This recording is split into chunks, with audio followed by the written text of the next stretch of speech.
Então, é a última etapa dessa tarde de apresentação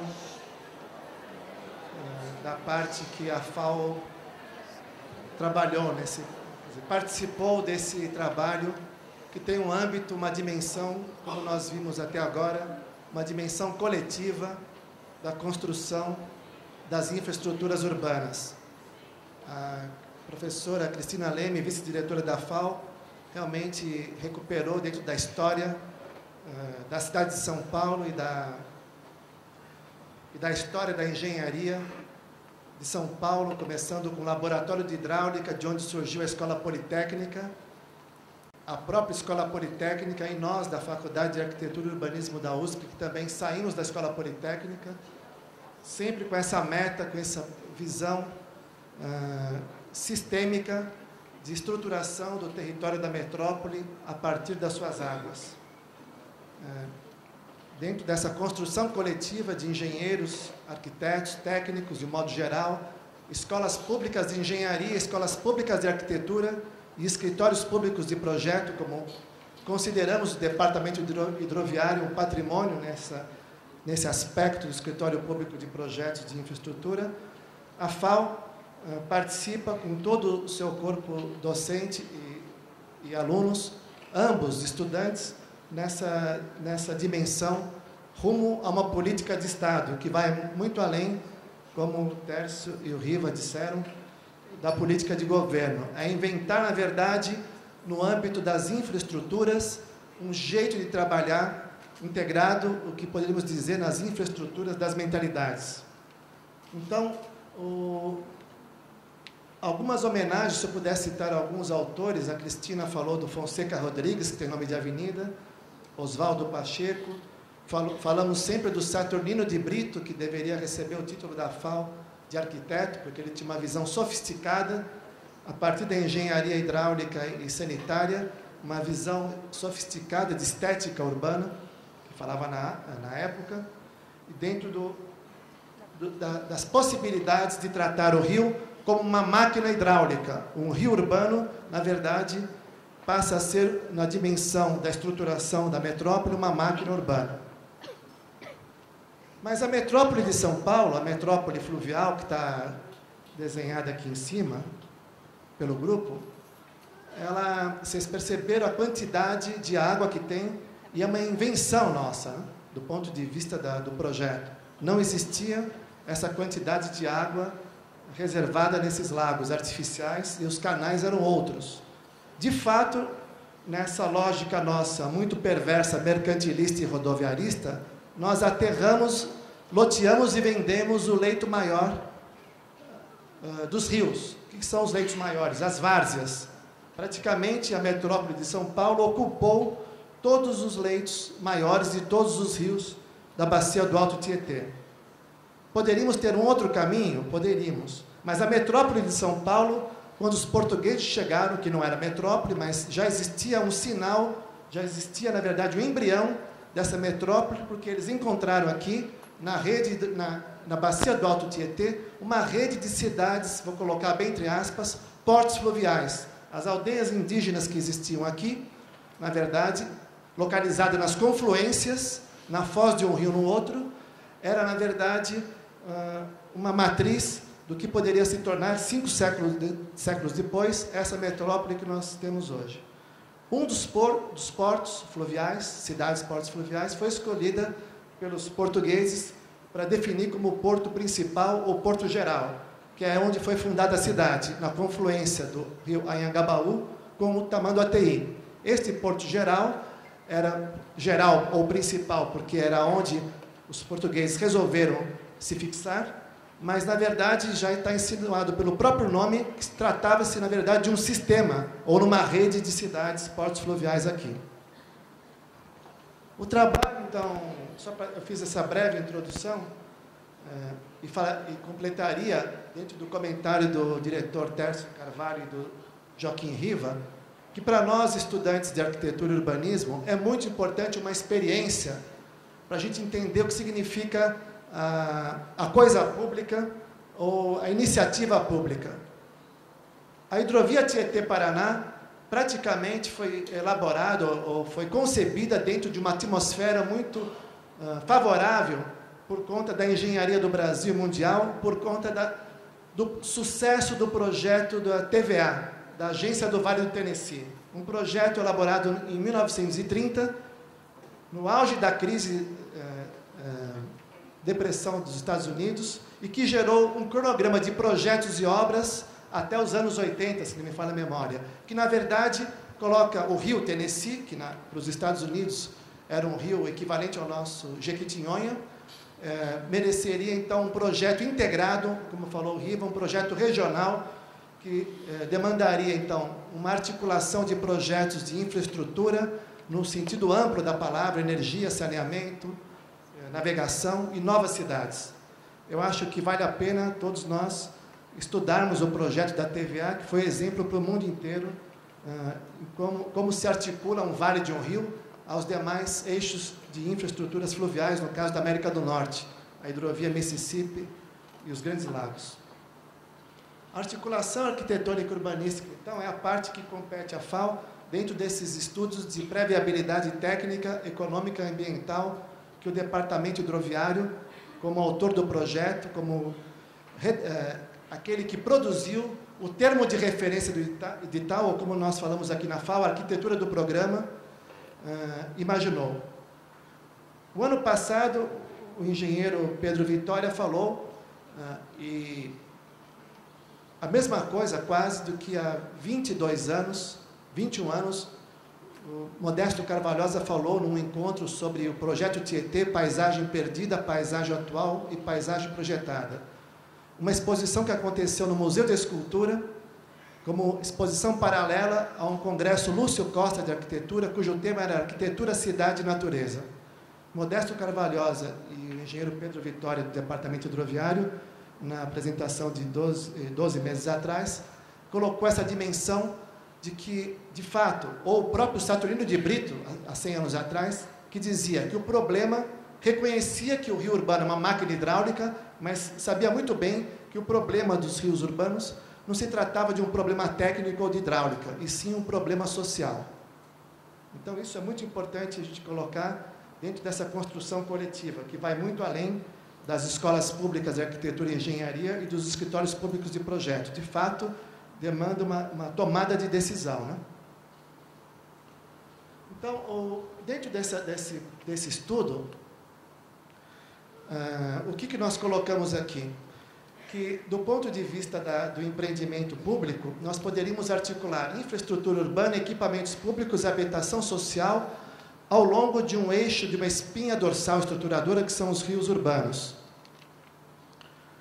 Então, nós teríamos, do ponto de vista dessa premissa, uma situação onde nós, a partir desse eixo aquático, estruturaríamos de maneira sistêmica parques e portos fluviais urbanos. Então, a presença simultânea de parques e portos fluviais urbanos.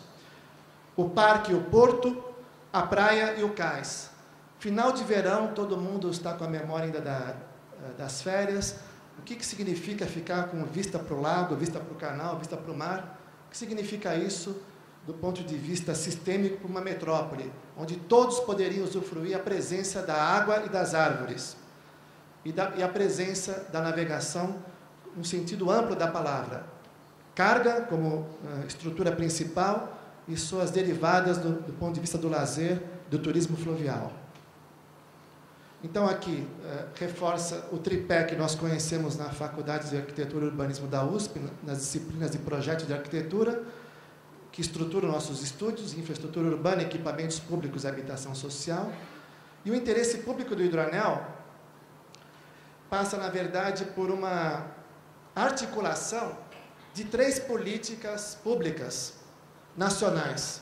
A primeira política pública que nós, na exposição de motivos, vou recuperar a minha fala, na verdade, a FAO, na construção da exposição de motivos que justificaria essa articulação arquitetônica e urbanística, buscamos nas 3 políticas nacionais, articuladas entre si, a linha de argumentação. Ou seja, na Política Nacional de Recursos Hídricos, nós utilizamos alguns conceitos, vou passar rapidamente, que serviram de base de argumentação. Primeiro, aquilo que tanto o Tércio como o Riva disseram, o conceito de usos múltiplos das águas.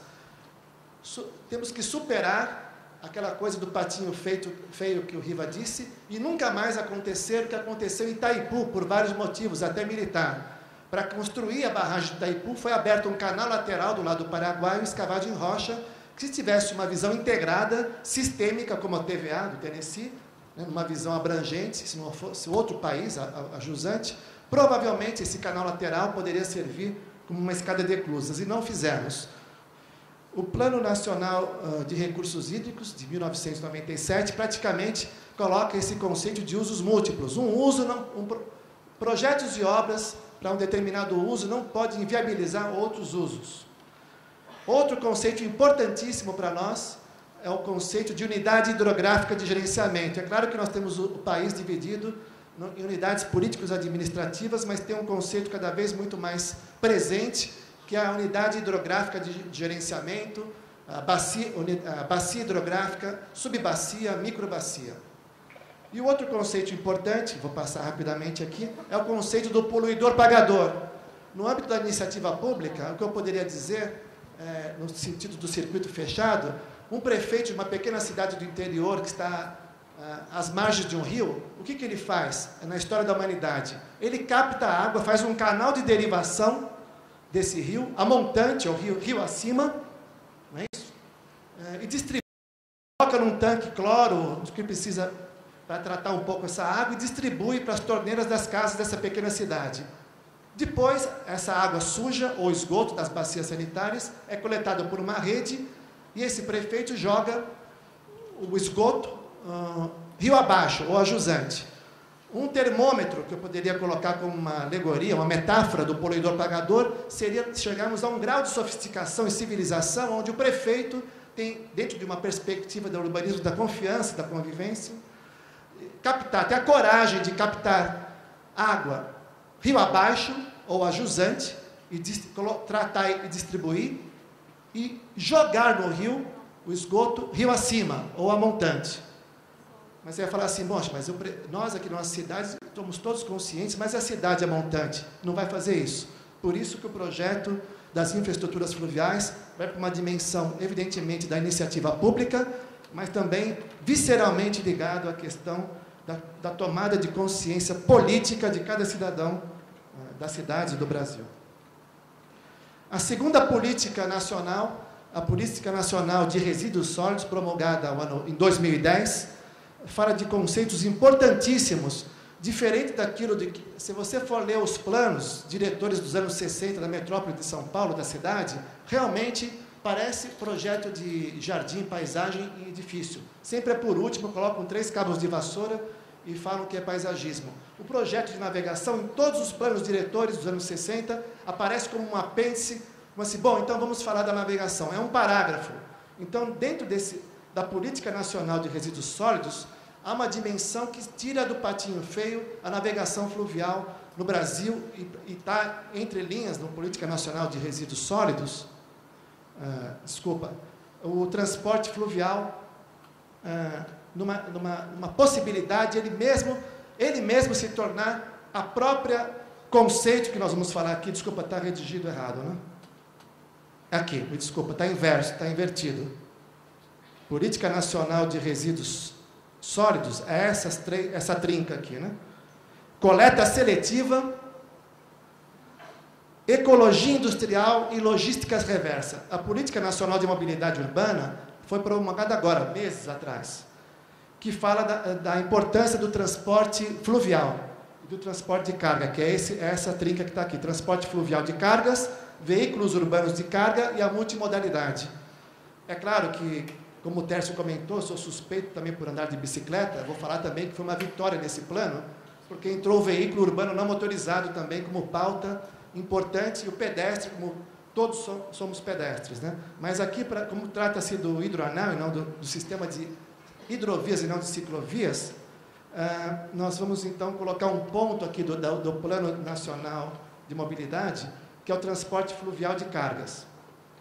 Isso vão ver aqui que, nessa exposição de motivos, o veículo urbano de carga assim como tem o veículo urbano de carga rodoviário, nós conceituamos o BUC, que é o barco urbano de cargas.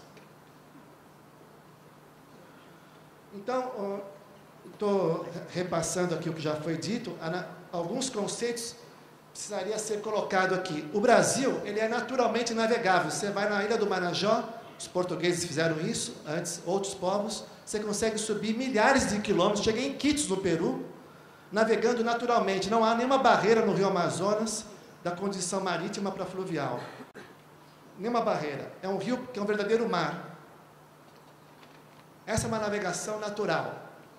A hidrovia Tietê-Paraná, praticamente, teve que transpor mais de 60 barreiras, não lembro agora, mas acho que eram mais de 60 cachoeiras, barreiras naturais. De fato, num lugar que tem pouca água, o rio que ultrapassou o Tratado de Tordesilhas, que era uma barreira equivalente do ponto de vista institucional aos Andes, físico, de fato, na América do Sul, mas, de fato, o rio Tietê, aqui nessa região, só pode se transformar naquilo que ele é hoje, porque, de fato, é uma sucessão de canais, lagos artificiais, feitos no leito original, mas é muito parecido com o que foi feito no Tennessee. Mas nós não temos, no Brasil, a cultura da navegação, como o Riva falou e o Tércio, a cultura da navegação fluvial urbana, ou seja, a cultura que não é de navegação de uma carga, que não é uma carga de passagem, que não são estirões de 400 quilômetros ou 500 quilômetros. Na verdade, os portos de origem e de destino estão dentro da própria estrutura urbana ou da estrutura metropolitana. Então, isso foi importante dentro da construção dos conceitos, na exposição de motivos da FAO, para colocar essa premissa. Realmente, a cultura da navegação fluvial urbana, é meio óbvio falar isso, mas portos de origem e portos de destino estão dentro da área urbana ou metropolitana, e a navegação fluvial em canais estreitos e rasos, e águas restritas. Dentro dos tratados de arquitetura hidráulica dos últimos 600 anos, a Europa e a Ásia, Estados Unidos, posteriormente, trabalharam com um conceito que é esse: construção de canais estreitos e rasos, em águas restritas. Praticamente, a Revolução Industrial nos Estados Unidos se viabilizou fisicamente, territorialmente, por conta da construção, e aqui no Brasil estávamos na época de Vila Rica, Ouro Preto. Lá construíram praticamente 8.000 quilômetros ou 5.000 milhas de canais artificiais ligando todas as cidades da Grã-Bretanha. Londres, Liverpool, Manchester, Glasgow, Edimburgo, todas as cidades estão interligadas, que viabilizou a navegação segura, porque navegar naquele Mar do Norte, no Canal da Mancha, não era recortado daquele jeito, não era fácil. Então, as hidrovias na Inglaterra viabilizaram a Revolução Industrial Inglesa. A mesma coisa na Bélgica e na Holanda. Mas não vou me estender nesse assunto, que poderia render, mas só para colocar o conceito da navegação em canais estreitos e rasos, dentro da perspectiva de estabelecer uma rede de bairros fluviais, podemos chamar assim, e na escala do Estado, uma rede de cidades fluviais, como de fato existia na época anterior aos portugueses. Águas, no caso de barreiras artificiais, são as barragens móveis e eclusas, né? Outro conceito importante é o conceito de transporte fluvial, que você tem a navegação fluvial urbana, vou voltar para o slide anterior. A navegação fluvial urbana, nos usos múltiplos, pode ser para pedalinho, para caiaque, que é legítimo. Pedalinho, caiaque, windsurf, batomushi, Praga, capital da República Tcheca, na ponte importante lá, você tem os pedalinhos na cabeça da ponte. Não estou tirando nenhum mérito, isso é importantíssimo para a construção do imaginário da cultura fluvial anfíbia, para um país que é totalmente anfíbio e fluvial, como dizia Euclides da Cunha. Então, do ponto de vista do andamento dos conceitos, nós recortamos de navegação fluvial urbana para transporte fluvial urbano. Aí o transporte fluvial urbano tem duas categorias: transporte fluvial urbano público de passageiros, vocês vão ver o diagrama aqui, e transporte fluvial público de cargas. O transporte fluvial público de passageiros, eu não sei se todo mundo sabe, na nossa metrópole fluvial, há décadas, existe a travessia de braço da represa Billings, por exemplo, no Bororé, né, no Taquacetuba, Riacho Grande, 4 balsas, se não me falha a memória, de 3 a 4 balsas, equivalente à balsa de Ilhabela para São Sebastião. Precisamos conhecer a nossa metrópole fluvial. O Departamento Hidroviário, através do termo de referência, demanda novas travessias lacustres, nesse caso, lagos artificiais, Billings, Guarapiranga, Taçupebas e outros, mas também outros tipos de navegações, por exemplo, de fomento ao turismo fluvial ou lazer fluvial, que é muito importante, tanto quanto aquele que seria como alternativa ao transporte público de passageiros, no caso de travessias lacustres. Por exemplo, Parelheiros, pessoal que mora em Parelheiros ou Colônia, que é extremo sul do município de São Paulo, quase Itanhaém, se não fosse o desnível, né, Mongaguá, e que poderia estudar, por exemplo, na Universidade Federal de Diadema, que é uma península, né, quase na outra margem da Billings. Então, as perspectivas, do ponto de vista do transporte fluvial urbano, se bifurcam em 2 categorias: transporte fluvial urbano público de passageiros e transporte fluvial urbano público de cargas. E as cargas, nós conceituamos, tem as cargas naturalmente cativas, como diz na linguagem infraestrutural, né? Carga cativa da hidrovia, material de baixo valor agregado, né? Grãos, minério, lixo, essas pedras. Porém, nós também procuramos dividir em 2 categorias: cargas públicas e cargas comerciais. A carga pública é aquilo que o Tércio e o Riva, de certo modo, já falaram. Carga pública, o que é carga pública? Outro conceito que nós insistimos no memorial conceitual. Carga pública, dentro de uma perspectiva de política de Estado, é a carga que deve ou deveria ser gerenciado pelo poder público. Porque se você não gerenciar essa carga, monitorar o tempo todo ela, fatalmente ela vai colaborar para o descontrole no que se refere ao aterramento dissimulado do leito maior dos rios. Ou seja, isso vai parar nas cabeceiras dos rios, vai gerar um efeito dominó ou um círculo vicioso do que seria promover o que seria natural do rio, as cheias, as enchentes crônicas. Então, as cargas públicas, a pioneira, estamos chamando de carga pública pioneira, é aquela que é hidro-hidro, ou seja, não tem perna rodoviária. É aquela que portos de origem e portos de destino estão realmente na beira do canal, ou seja, no próprio canal. Primeiro são sedimentos de dragagem, como pioneira. A segunda carga, lodo das estações de tratamento de água e de esgoto. Também hidroviário, mas que a FAO colocou como complemento, que é o pequeno anel hidroviário que vocês vão ver aqui mais adiante. Lixo é a terceira carga pública, também que nós estamos chamando de carga pública, falando com outras palavras a mesma coisa que se fala há 50 anos, mas só para reforçar essa responsabilidade pública dessas cargas. O lixo, triado e não triado, também seria essa carga. Entulho, até essas quatro primeiras cargas, pode ser que seja senso comum. A quinta carga, a gente imagina que não é realmente tão claro para o administrador público que ele deveria gerenciar essa carga, porque terra de escavação, de túneis, de galerias, subsolos de prédios privados, residenciais, para onde vai essa terra? Nós já sabemos para onde vai, por isso que tem todo esse drama com as águas em todo o verão. A carga comercial, também nós dividimos em duas categorias.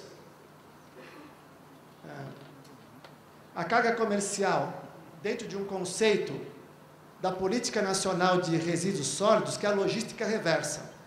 Logística reversa é o caminho contrário da carga. Quer dizer, um produto com suas embalagens precisaria fazer o caminho contrário e o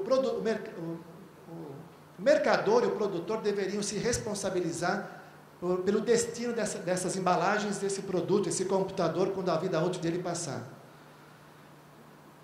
A nossa defesa na FAO é que o hidroanel, ou os canais navegáveis, ou a rede hidroviária do Alto Tietê, é a própria logística reversa, é o que viabiliza ela, porque do ponto de vista de qualquer tipo de transporte, pesa muito, de qualquer tipo de movimento de carga, pesa muito o transporte como foi falado, rodoviário. E o transporte hidroviário chega praticamente a 8 centavos de dólar por tonelada por quilômetro, mesmo numa condição de navegação intraurbana que não tem aquele estirão de 400 quilômetros. A segunda categoria de cargas comerciais são os insumos para a construção civil. Acontece, que vocês vão ver logo adiante, que essas cargas comerciais reversíveis na verdade, as 5 cargas públicas que no porto de destino, que é o triporto que vocês vão ver, é transformada em matéria-prima e insumo, dentro de um conceito da Política Nacional de Resíduos Sólidos, que é o conceito de ecologia industrial. O que é isso? Ecologia industrial é um processo, um rejeito efluente de um processo industrial pode se transformar em matéria-prima ou insumo para outro processo industrial. Acho que esse é um dos grandes méritos que está implícito na Política Nacional de Resíduos Sólidos. Logística reversa, ecologia industrial e, evidentemente, a coleta seletiva. Né? Hortifrutigranjeiros, o hortifrutigranjeiros e o passageiros, na verdade, se viabiliza em decorrência da viabilidade técnica, econômica e ambiental das cargas públicas. Evidentemente, ele tem que ser verificado com cálculo mais aprofundado, né, numa próximas fases, mas, do ponto de vista preliminar, imaginamos que as 2 primeiras cargas, hidro-hidro, sedimento de dragagem, lodo, só elas já justificariam os investimentos em obras, barragens móveis e eclusas necessárias para construir a infraestrutura hidroviária. O turismo também faz parte disso. Então, nós temos, como já falei, né, portos das cargas públicas. Os portos de origem, acho que vale a pena memorizar as cargas. Draga-porto, o que é um draga-porto? Uma nomenclatura aqui, podemos chamar de terminal. No projeto hidroviário é chamado terminal. Nós estamos chamando porto, do draga-porto, lodoporto, ecoporto, transporto. Draga-porto é, na verdade, uma draga flutuante fixa nos principais afluentes, aqueles que são dramáticos. É igual colocar uma viatura, uma ambulância ou um SAMU em frente a um estádio de futebol, um jogo clássico. Você colocaria, na verdade, 3 ou 4 SAMUs num jogo clássico de futebol e não daria conta. Nós conhecemos os clássicos, as clássicas confluências ou a foz de alguns rios que são dramáticos, que deve ou deveria ser controlado pela administração pública todos os dias, né, 360 dias por ano.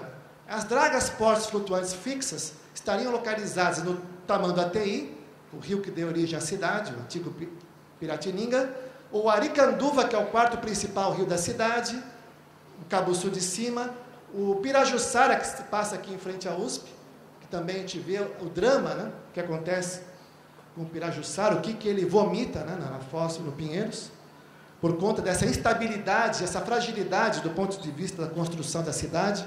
As cabeceiras do Pirajussara ainda estão em construção e tudo desce para o rio. Então, o conceito de draga-porto é esse. É realmente fazer um porto flutuante, que é uma draga, que daria para fazer o transbordo da draga diretamente para o porão de embarcação na água, né? E daí levar para um porto de destino, que é o triporto. O lodoporto, na verdade, como as estações de tratamento de esgoto estão junto ao canal navegável, é, na verdade, um duto que vai direto para o porão da embarcação. O ecoporto tem um conceito importantíssimo que nós recuperamos da Política Nacional de Resíduos Sólidos, que diz, dentro do conceito de reduzir, reutilizar, reciclar, os estados e municípios brasileiros deveriam implementar políticas municipais e estaduais no intuito de fazer um trabalho de coleta seletiva, triagem e processamento final, né, destinação final. Os ecopontos aparecem na Política Nacional de Resíduos Sólidos. São Paulo já tem município de São Paulo, alguns ecopontos. Não tem todos que deveria. Na verdade, no mínimo, deveria ter um ecoponto por distrito. São 96 distritos no município de São Paulo. Mas a Política Nacional sugere, como um diálogo, não é uma imposição, que os municípios se reorganizem para implementar ecoponto. O que é um ecoponto?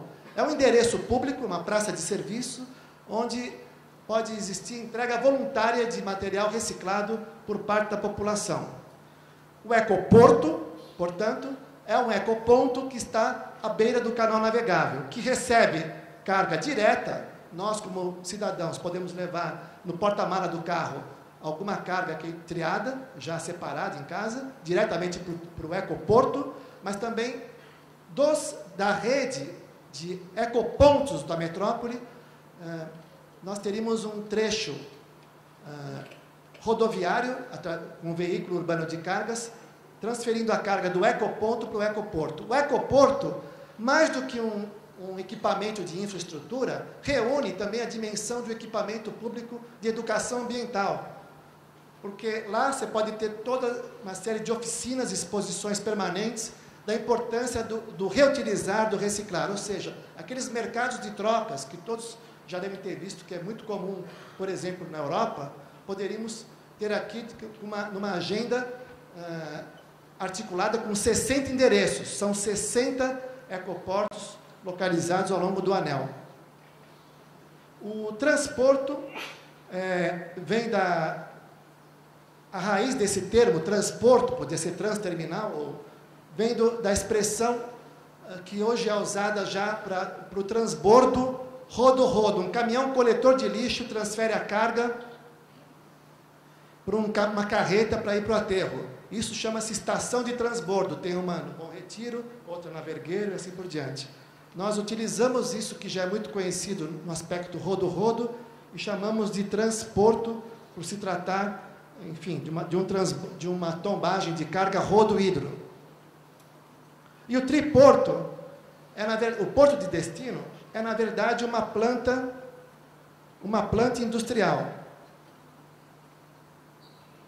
O triporto, a gente poderia mostrar assim para vocês. O triporto, dentro desse conceito, ele se organiza da seguinte maneira. Vocês têm aqui o ecoporto, à esquerda, né? Os ecoportos, são 60 ecoportos desenhados, propostos, e 14 transportos. Os transportes, os 14 transportes também abrigam ecoportos. Então, na verdade, são 74 ecoportos, porque nos 14 transportes também tem um cais do ecoporto, que é para o lixo triado.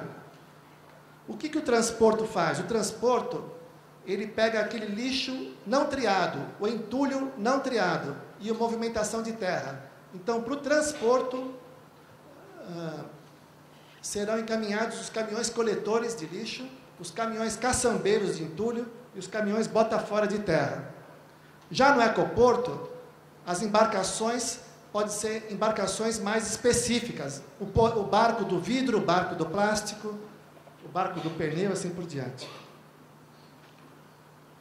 Não é a mesma coisa no transporte, que vai receber numa fase pioneira o lixo orgânico domiciliar, e o porão da embarcação, na proposta geral aqui, é que, especificamente para o lixo urbano, o lixo orgânico domiciliar, seja refrigerado como lixeira de restaurante, para a casca da laranja não apodrecer, ficar uma fedentina no restaurante, né? Mesma coisa, o porão da embarcação não é aquelas barcaças, como a gente via em filmes antigos do Mississippi, com um rastro de lixo e urubu em cima. O barco urbano de cargas é um barco fechado, né? E o do lixo orgânico, mais ainda. Então, o triporto é uma planta industrial, como se diz, é um complexo industrial localizado estrategicamente em 3 corredores industriais famosos da metrópole de São Paulo, né? Mas antes de mostrar a localização deles, eu queria explicar que o triporto vem de trimodal, hidroferro-rodo, mas também vem de tri, não tem nada a ver com o gaúcho, Porto Alegre, tem a ver com o tri do que fala a logística, o Plano Nacional de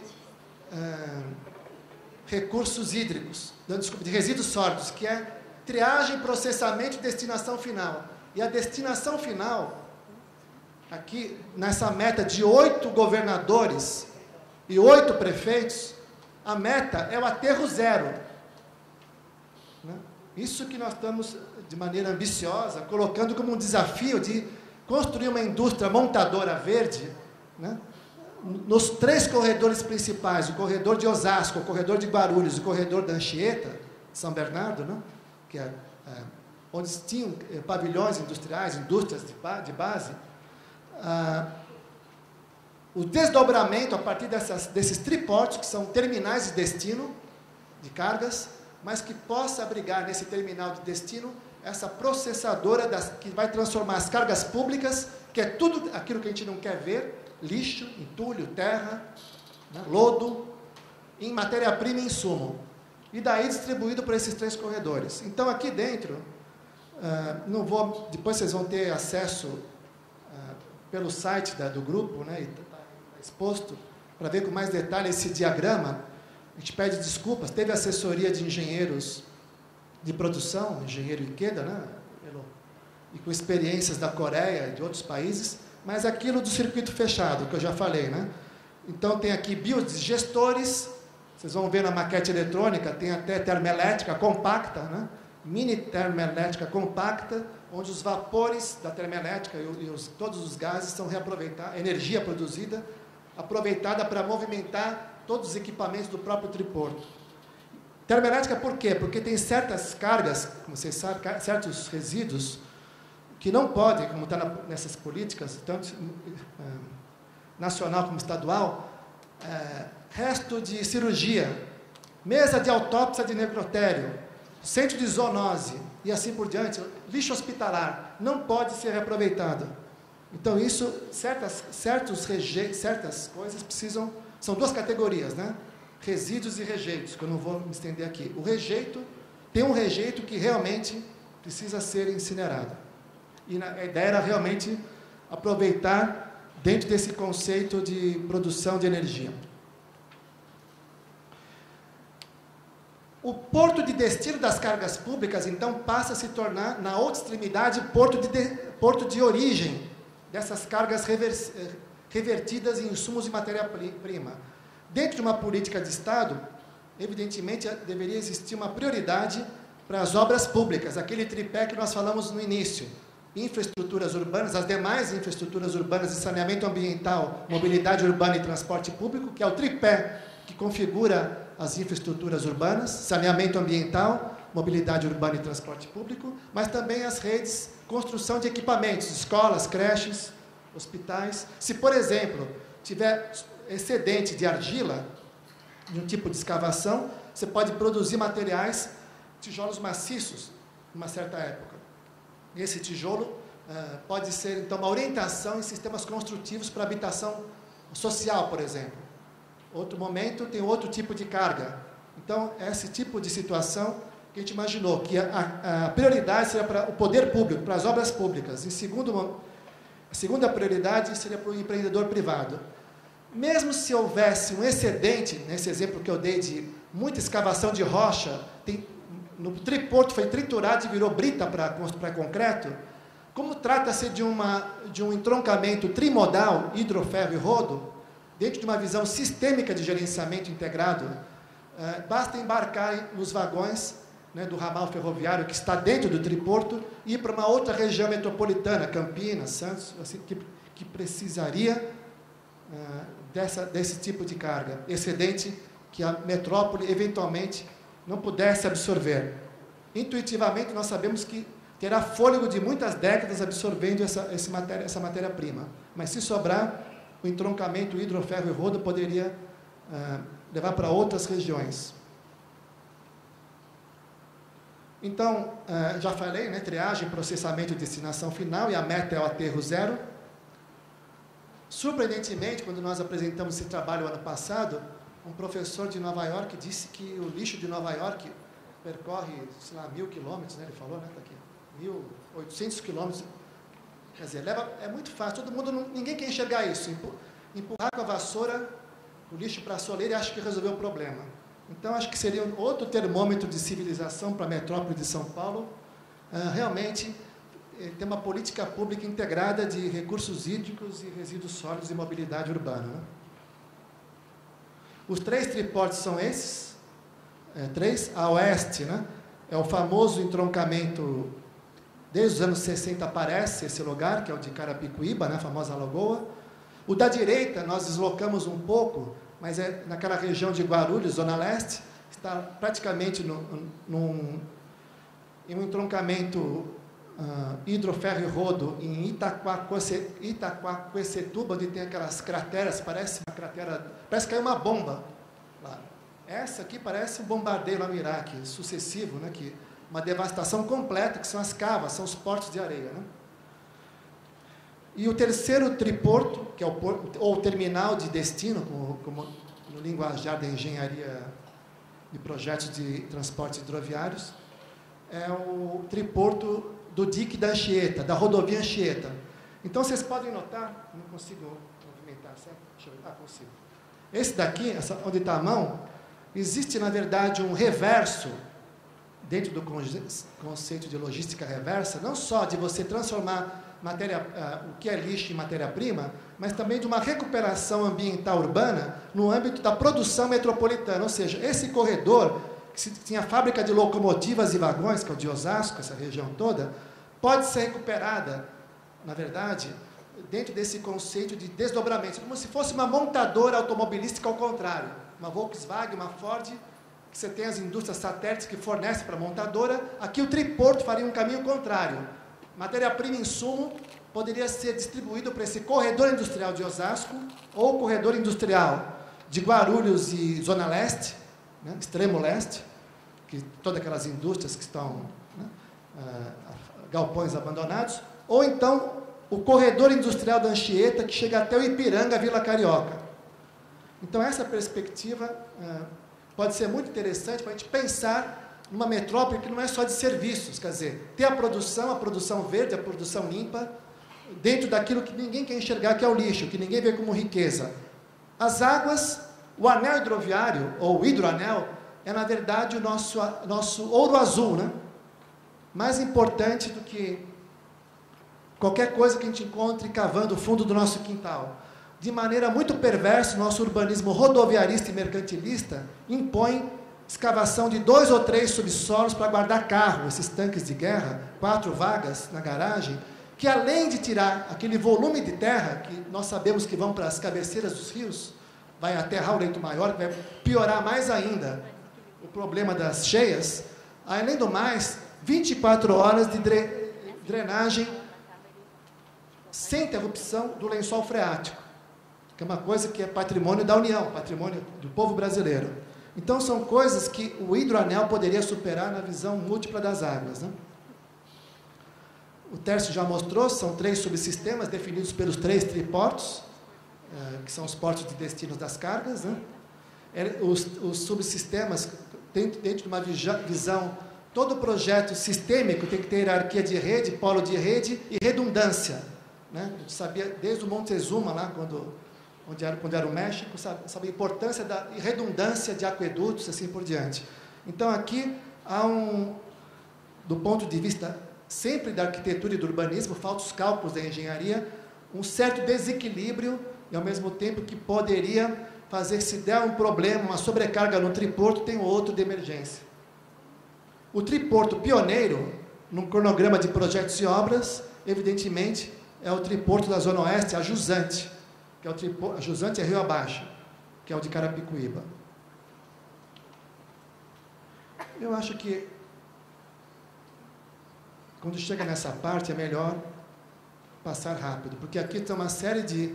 Fazia parte da articulação, do trabalho da FAO de articulação arquitetônica e urbanística, realmente identificar todos os eixos infraestruturais, hidroferro e rodo, né, o rodoanel, o ferroanel. Propusemos uma variante do ferroanel, que a gente vai falar aqui, mas esses desenhos aqui, eu acho que para essa apresentação ligeira, não tem muito sentido. Então, os desenhos no Salão Caramelo, no site tem a íntegra, todos são 120 desenhos, e 120 páginas de memorial, 60 páginas de relatório conceitual, para a exposição dos motivos, mais 56 páginas de memorial descritivo. Mas aqui tem um resumo. O anel hidroviário, quer dizer, nós estaqueamos, a FAO estaqueou o anel. Temos estacas construídas aqui. Então, cada obra, cada eclusa está posicionada dentro dessas estacas. Então, realmente, o hidroanel tem 170 quilômetros e 300 metros, né? 350 metros. 170,350 metros. 170 quilômetros, 350 metros exatos. Em 3 subsistemas, 20 eclusas. Das 20 eclusas, uma já está construída, que é do Cebolão, e outra, o projeto executivo, já está pronto, que é da Penha.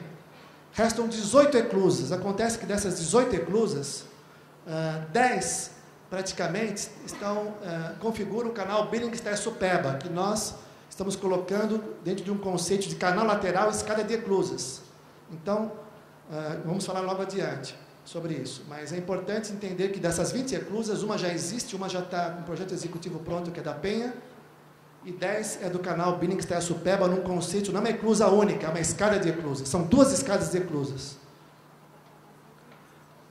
Já falei, 3 triportos, 14 transportes, 60 ecoportos isolados, mas se incluir o ecoporto que tem dentro do transporte, são 74 ecoportos, 36 dragaportos, que são aquelas viaturas do SAMU, né, na foz do afluente, e 4, por enquanto, nessa primeira fase, lodoportos. Naquela fase do pequeno, quando for feito o pequeno anel, que incluiria o tamanho do ATI, incluiria a quinta estação lá dos meninos. 24 portos de passageiros. O que é importante falar, que está no memorial, se vocês forem ler o memorial conceitual e descritivo, tem uma sugestão da arquiteto da FAO de indicar no termo de referência de projetos e obras do Departamento Rodoviário para construir os 14 transportes e os 3 triportos, que a construtora, o empreiteiro, monte uma usina de concreto lá, num determinado local já integrado com os demais portos de atracagem, e que poderia, então, ter como decorrência disso, com essa usina concreteira para a própria construção do triporto, que é uma indústria, e dos transportes, como produto final, como subproduto, a conquista de 17 endereços de concreteira na beira do canal navegável, ou seja, além das concreteiras existentes, que poderiam até mudar de endereço, as 17 obras gerariam 17 novos endereços de usinas de concreto. Esse desenho aqui é um desenho extremamente didático, dentro dos desenhos que nós vamos mostrar aqui, são muito bonitos, que mostram os trechos todos aqui do hidroanel, né? O Tércio já falou, veio do termo de referência. O trecho 1 é o trecho que vem de Edgar de Souza, do Tamão, até a barragem da Penha. Né? Nós temos o trecho 2, ainda Rio Tietê, que é o trecho da Penha até a foz do rio Taessupeba, que está aqui. O rio Taessupeba é um rio que deságua no Tietê, assim como o Aricanduva e o Tamanduateí, e o Pinheiros. Então, o trecho 2 vai da barragem da Penha até a foz do Taessupeba. O trecho 3, a gente vai para o Rio Pinheiros, que vai da barragem móvel, estrutura de retiro, projetada pelo Asa Billings, nos anos 30, né? Que é para segurar a água do canal, é como se fosse um lago comprido, o Rio Pinheiros, né? Então, vai da estrutura de retiro, que é a barragem móvel de retiro, até a barragem que o Riva disse, que é aquela de 28 metros, de pedreira. O trecho 4, quer dizer, é constituído, depois eu vou falar quais são os subtrechos. O trecho 4 é a própria represa Billings, que é um lago artificial enorme, né? Vocês viram na maquete, está na escala rigorosamente 1 para 2.500, que o grupo fez, para vocês perceberem o tamanho dessa superfície d'água que temos aqui, que é um lago artificial, que está dividido em 2 compartimentos, justamente no dique da rodovia Anchieta. Um compartimento chamado compartimento Pedreira, que infelizmente está poluído, e o compartimento Rio Grande, a montante do dique da Anchieta, que não está poluído, porque desse reservatório Rio Grande é que sai a água que o pessoal do ABC toma. O quinto trecho é o rio Taessupeba, que vai aqui da foz do Taessupeba até o remanso do Taessupeba Mirim. A represa de Taessupeba é formada por 3 afluentes. O principal é o Taessupeba Sul, esse à direita de Tamão, e o menor, como o próprio nome diz, Taessupeba Mirim, ele constrói, no seu vale está implantado um dos caminhos mais antigos do território sul-americano, ou pelo menos do território brasileiro. Essa aqui é uma das variantes da chamada trilha do Piabiru, que ligava o Atlântico ao Pacífico, que é a rodovia Índio-Tibiriçá, ou a SP-031. Aqui era uma das trilhas dos povos que habitavam o território brasileiro para sair do Atlântico rumo ao mar interior, que é a região do Paraná-Paraguai, e rumo ao Pacífico. Então, é um caminho já conhecido pelos olheiros da época. Antes de chegar os portugueses oficialmente, o João Ramalho já conhecia isso, né? Esse caminho importante. Aliás, foi um dos primeiros lugares que se pegou ouro, né? Não é à toa que tem um bairro aqui chamado Ouro Fino, que é o divisor de águas. A passagem, a transposição acontece justamente nessa passagem Barro Branco, Ouro Fino, que foi um dos primeiros lugares do Brasil que se extraiu ouro.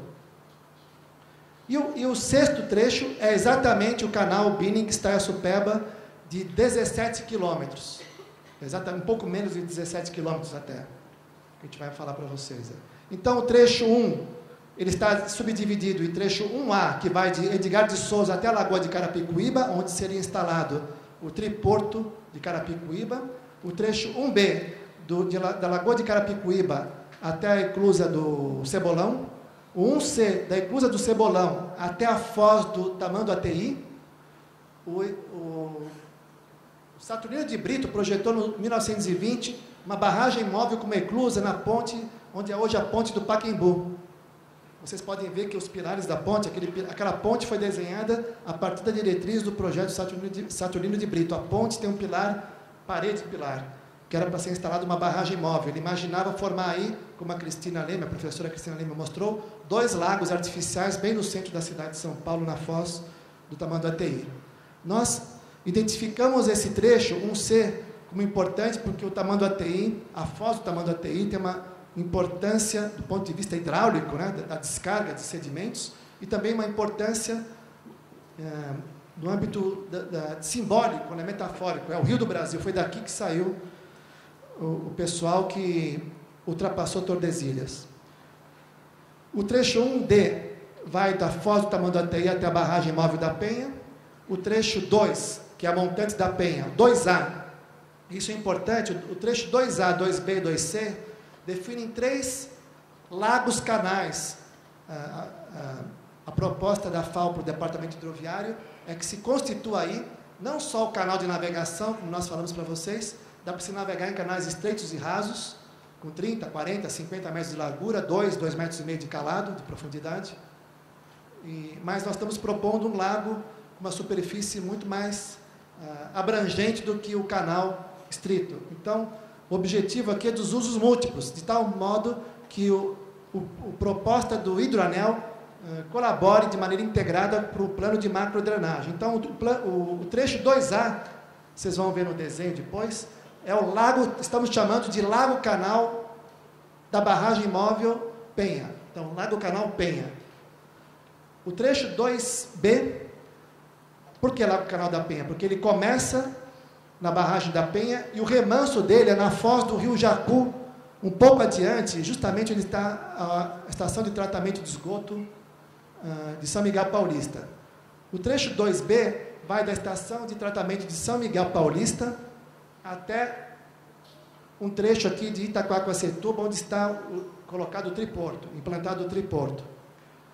E o trecho 2C vai dessa barragem móvel eclusa do triporto Itaquaquecetuba até a foz do rio Estaiaçupeba. Acho que é uma coisa, não sei se é meio enfadonho falar os trechos, que vocês podem depois ver com calma, mas eu acho que para o público leigo que está aqui é importante descrever. Já no Rio Pinheiros, temos 2 trechos, o trecho da barragem móvel do Retiro até a barragem móvel, não existe barragem móvel, é a usina de Traição, onde tem 3 propostas de construção de canal lateral com eclusa. E o segundo trecho, que é o 3B, é da usina de Traição até a barragem da Pedreira. Como eu já falei, a Billings está dividida em 2 trechos, o 4A, que é o compartimento Pedreira, que vai até o dique da Anchieta, ou até o Triporto Anchieta, e o compartimento Rio Grande, que é o 4B. E por último, o 5, a Taiaçupeba. A Taiaçupeba tem o 5B, já existe esse reservatório. O 5A é uma proposta de estender o Lago Canal de Itaquaquecetuba até o Remanso, no pé da barragem de Taiaçupeba. É um novo lago aqui, com estaleiros e hortifruti.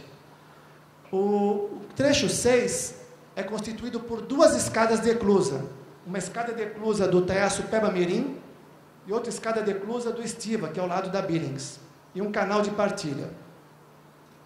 Essa tabela eu não vou comentar, mas eu acho uma tabela muito importante para os alunos da FAO que vão trabalhar o semestre inteiro com o hidroanel, né? Conhecer, tem todos os níveis aqui. O nível de cada canal, de cada trecho entre eclusas. E quantos portos tem. Controle das águas, para evitar, já falamos, né? Então, isso que nós conhecemos, redução dos caminhões, consequente questão dos gases, né, que já foi falado, piscinão zero, já falei, né? Imagina o Clube Harmonia de Tênis, Jardim Europa. Não passa nem um rio perto, sei lá, Itaim, se bem que a Rua Veneza inunda, dando nome à rua, né? A Rua Veneza no Jardim Europa inunda, naquela esquina com a Antônio Bento. Mas vamos supor que por conta daquela enchente da Rua Veneza com Antônio Bento, o governo do estado de São Paulo, a prefeitura, resolveu fazer um piscinão, desapropria o Clube Harmonia de Tênis, que aliás é um projeto bonito de um ilustre arquiteto, Hélio Penteado, e resolveu fazer um piscinão, né? E aqui, ó, todas as casas do Jardim Europa, o pessoal com a raquete de tênis, né?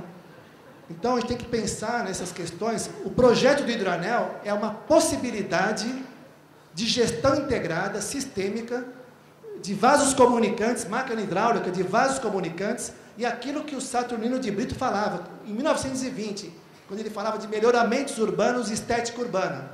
Ele dizia o seguinte: de maneira sistêmica, toda a confluência de rios aqui na metrópole deveria ser instalada uma barragem móvel, que constituiria um lago, com um espelho d'água permanente. Esse lago seria o núcleo dos parques, dos sistemas de parques da futura metrópole. No pé da barragem móvel seria instalado as bombas que sugariam as argilas e as areias que construirão a futura metrópole. 1920. Convido a vocês a lerem o original, não do Lisandro de 1949, mas o original do Saturnino, quando ele foi presidente da Comissão de Melhoramentos do Rio Tietê. Engenheiro hidráulico e sanitarista, mas com uma visão, as premissas dele é muito humanista, social, pública e coletiva, sofisticado para a época e ainda sofisticado hoje, né? Do jeito que nós estamos rendidos a um urbanismo mercantilista e rodoviarista implacável, que não dá a chance das outras modalidades contribuírem para o transporte, por exemplo, de cargas. Então, não era, evidentemente, ele deve estar os ossos dele se virando, imaginando que o piscinão seria aquilo que ele imaginava. Então, a proposta é aterro zero, num cronograma de projetos de obras, definimos curtíssimo, curto, médio e longo prazo. Curtíssimo é a gestão do atual governador. Se reeleito, vira curto, 2 gestões consecutivas. Médio prazo, dividimos em médio prazo 1, médio prazo 2, e longo prazo 1, 2, 3 e 4. Ou seja, são 8 gestões de 8 governadores e 8 prefeitos. Só que não é do município de São Paulo, são 15 municípios banhados pelo hidroanel. Mais 2, muito importantes. O município de Mauá, que infelizmente recebe um apelido perverso, que é a lixeira do ABC, não está banhado diretamente pelo hidroanel. Está justamente no canal de partilha, próximo ao canal de partilha.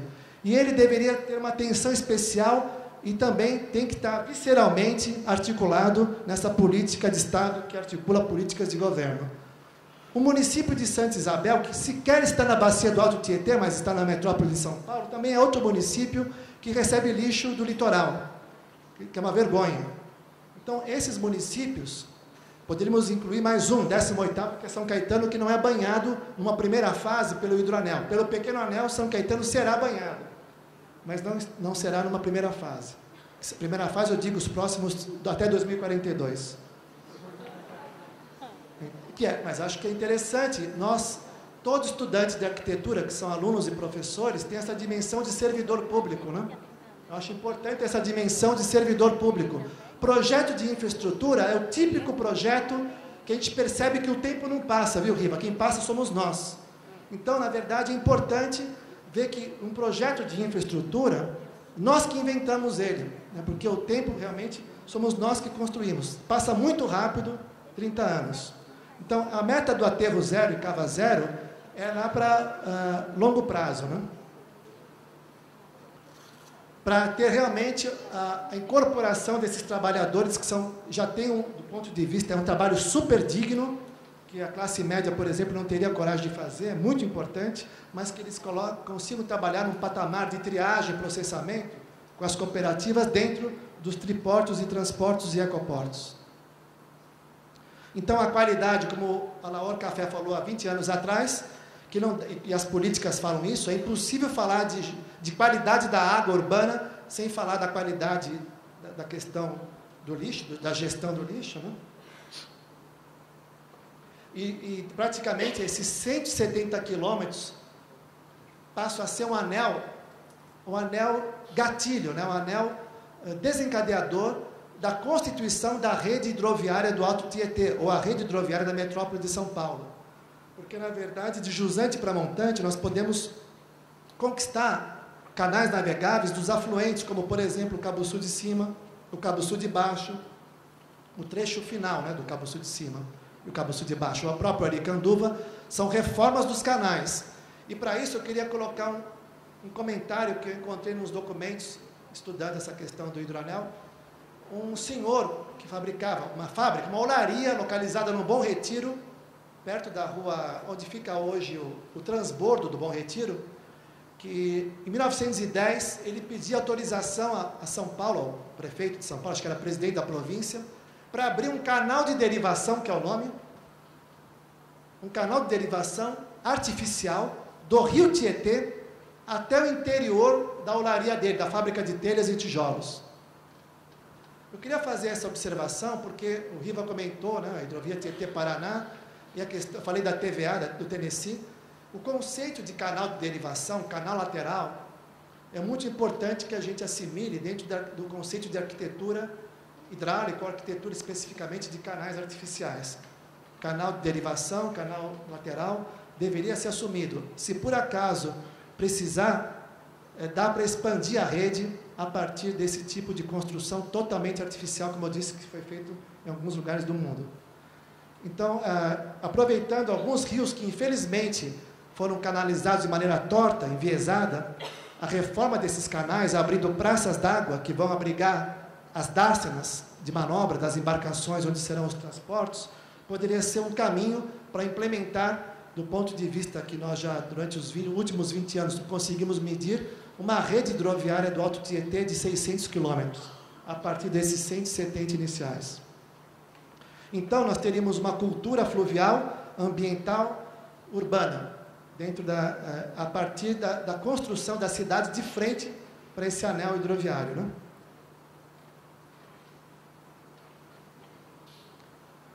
Os desenhos aqui, nós mostramos esses desenhos aqui para mostrar que existe uma cultura de projetos de transposição de bacias, por exemplo, do Piracicaba para a Grande São Paulo, por carência de água na região metropolitana, que há décadas fazemos isso. Quer dizer, existe, como diz, cultura de projeto, design entendido como cultura de projeto, no âmbito das engenharias e da arquitetura, para fazer isso. Falta realmente uma perspectiva de incorporar na qualidade visível do que seria uma infraestrutura da paisagem ou uma infraestrutura do ambiente, da qualidade do ambiente urbano, onde a água, a presença da água é vital em todos os aspectos, inclusive para o bem-estar psíquico das pessoas. Olhar a água, o barco.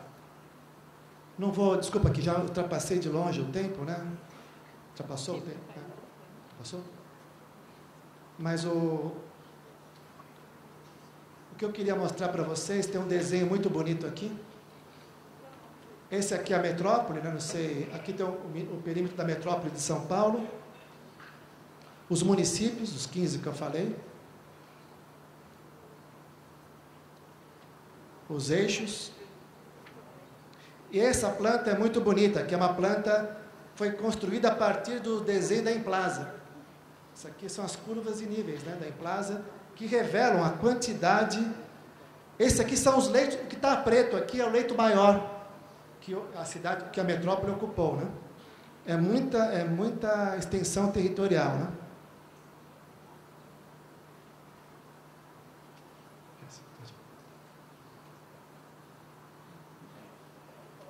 Então, aqui eu vou terminar já, mas aqui estão os trechos que eu acho que não tem nenhum tipo de interesse agora nessa conversa.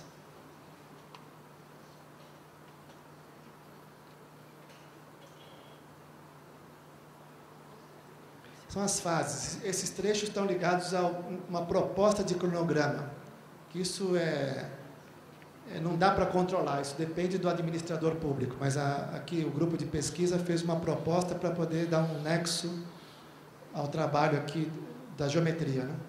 Então aqui estão as escadas de eclusas.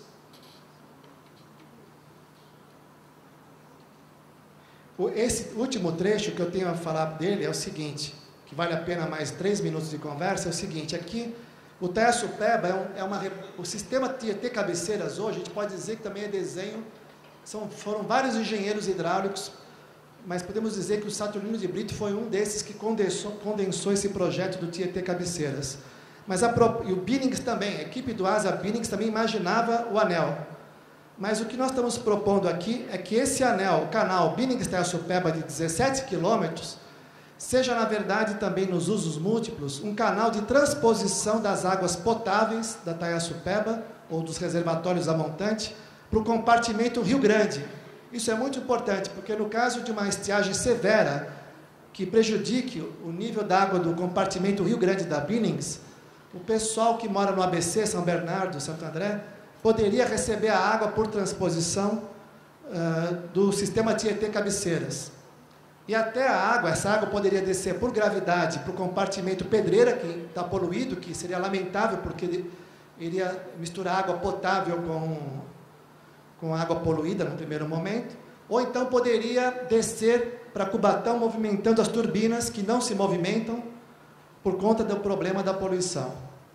Então, essa é uma das premissas também do canal Billings-Taiaçupeba. Além de ser navegável, ele pode ser de transposição, ou seja, vocês sabem que um rio urbano é constituído por um canal central a céu aberto de drenagem e navegação e 2 túneis canais laterais. Um túnel canal de esgoto na margem direita, um túnel canal de esgoto na margem esquerda. Deveríamos ter mais 2 túneis canais, porque a poluição difusa que sai dos escapamentos dos carros e freios prejudica, dá um tipo de poluição, chega uma poluição para o rio muito problemática. Então, deveríamos também ter túneis canais de interceptação das galerias de águas pluviais, que passariam por uma microestação de tratamento de águas pluviais antes de entrar no canal principal. Mas um outro canal está sendo proposto, que é um túnel-canal, até o canal de partilha. E do canal de partilha, quer dizer, ele vem do Taiaçupeba, sobe até o canal de partilha, que é o divisor de águas, e depois, por gravidade, a partir da eclusa do Estiva, ele desce por gravidade, se o gerenciamento integrado quiser, para o compartimento Rio Grande. Aqui está um cronograma. Aqui é o pequeno anel, que eu acho que a gente podia, em outro momento, quem sabe quarta-feira, o grupo pode mostrar, né? Que ligaria o Tamanduateí, Meninos e Couros, também com um canal que faria essa transposição, como o Riva já falou, né? Navegável. Esses são os piscinões. É uma alternativa para abrir um diálogo, para ver se esses 3 lagos canais da Penha, São Miguel Paulista e Itaquá podem contribuir para o plano de macrodrenagem. Incluímos também a Guarapiranga, não estava no termo de referência o Guarapiranga. Fizemos uma proposta de navegação, no primeiro momento em circuito fechado, origem e destino na própria Guarapiranga, e no segundo momento com uma eclusa, tem uma eclusa aqui, e um transporto está localizado no canal do Guarapiranga. Então, os desenhos que a FAO produziu, né? Aqui é Edgar de Souza, tem um aspecto turístico também, além do porto de transbordo, né? Aqui é o famoso Lago Canal. Você tem aqui a parte de piscinas públicas, navegação de lazer, Aqui é um parque público, tem uma FATEC aqui, técnica, e o triporto é essa ilha, de 300 metros por 1 quilômetro. Aqui está o galpão do antigo Instituto Brasileiro do Café. Fizemos uma alça ferroviária. É esse desenho aqui, ó. Então, aqui vocês podem ver aqui é a cobertura do Instituto Brasileiro do Café, a Castelo Branco, o Rodoanel.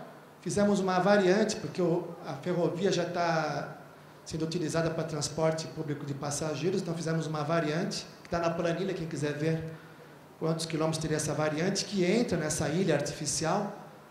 O lago foi desenhado a partir de 2 afluentes que chegam naquela lagoa, exatamente igual à Raia Olímpica da USP. Ela tem a extensão da foz, como se aqui fosse o Pirajussara e aqui o Jaguaré. Só que lá a Raia Olímpica tem 2.200 metros. Aqui tem 1 quilômetro e pouco, acho que é 1.300.